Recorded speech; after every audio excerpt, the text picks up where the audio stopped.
Hey guys, it's Christine, also known as IvyWinter. Thank you for joining me for another Disney video. Today's topic is going to be a little bit of a short one, but I think a question a lot of people have been asking, and that is, do you need a car at Disney World? Now, Disney World is very different from Disneyland, and I think a lot of people who travel to Disneyland who aren't locals who are driving will find that they don't really need a car, especially if they are staying close by and within walking distance. And for the most part, even if you're 10-15 minutes away, you can take a cab. Really not a big deal. Get to both the parks, get to downtown Disney, and you're all set. But Disney World is huge comparatively, and I think there's a lot of discussion of whether a car is necessary. And the honest answer is it all depends. For some people, a car makes sense, and for some people, it doesn't. In my case, I never have a car. One, I grew up in New York City. I don't have a license. I know that sounds weird to a lot of people. I am 31 years old. I have never sat behind the wheel of a car before. I'm going to be getting my license soon, but never needed to because I live in a city where public transportation is so exhaustive and readily accessible that it's just not something that you need.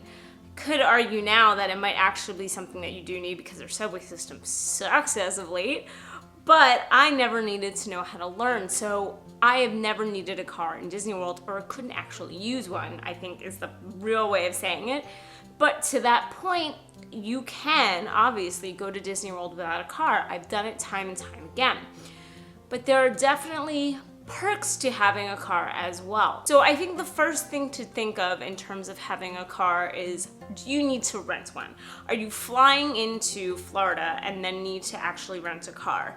And what does that cost look like versus taking Disney transportation and maybe a cab once in a while? Now, Disney transportation is free, but you have to remember that it also is sometimes slow. You are a slave to their schedule. So if the next bus is not coming for 25 minutes, then it's not coming for 25 minutes, or you're gonna pay some money for a cab or a minivan if you need to get somewhere faster.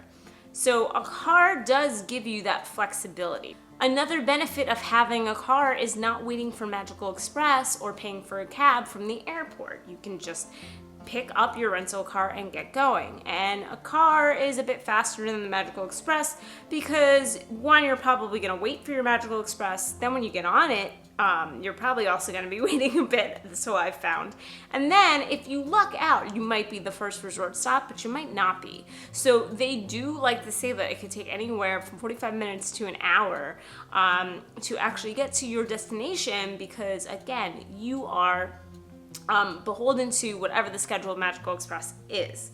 Taking a car can be a lot faster. I've done cabs before between the resorts and the airport, and I would say it's about 30 minutes. Also, having a larger family where maybe you want to rent, I don't know, a minivan and have space and be able to easily bring all your luggage with you, that might also be something that appeals to you as well. On the flip side, there are added costs beyond that. Even if you're just driving down as a local and you haven't rented a car, you're still gonna be paying for parking. So now every resort has a parking fee, and unless you're an annual pass holder, you're gonna have a parking fee at the parks as well. So that adds up day in and day out. And there's also gas. I mean, that's an obvious one as well. The longer you stay there, the more gas you're gonna need, the more you're gonna have to stop and fill up the tank. So make sure that you take time to add all those costs together to understand how much you're going to be paying to have a car. So I've always relied on Disney transportation,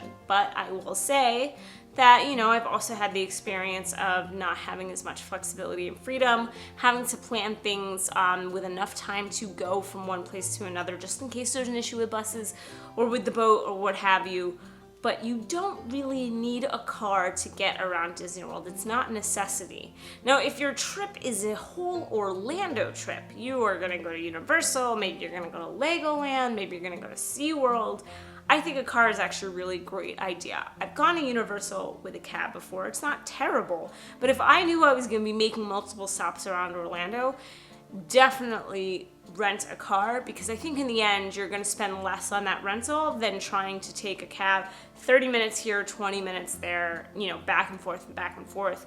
depending on where you're staying, even if you're staying central and not actually on Disney property, you're still going to be spending a lot on cabs if you're going to a lot of different places. So if your trip is more than Disney and it is to explore Orlando as a whole, then I would say you don't need a car, but it's going to be more cost efficient.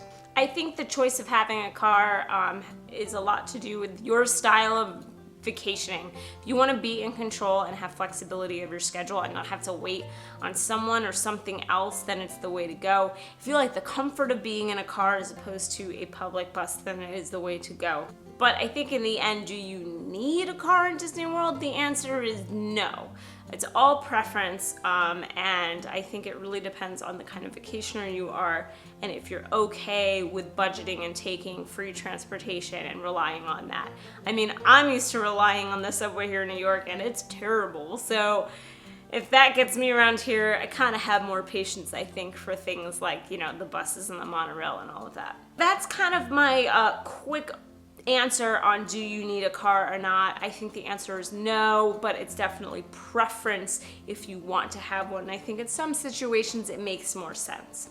If you're somebody who drives to Disney or typically rents a car and you've got a great argument for why you prefer that over the transportation, I'd love to know in the comments below. If you're on the flip side, if you're like me and you never take a car anywhere and you rely on the transportation, you think that's the better option, you can also let me know in the comments below. I find it really interesting to see what people do and how they vacation differently.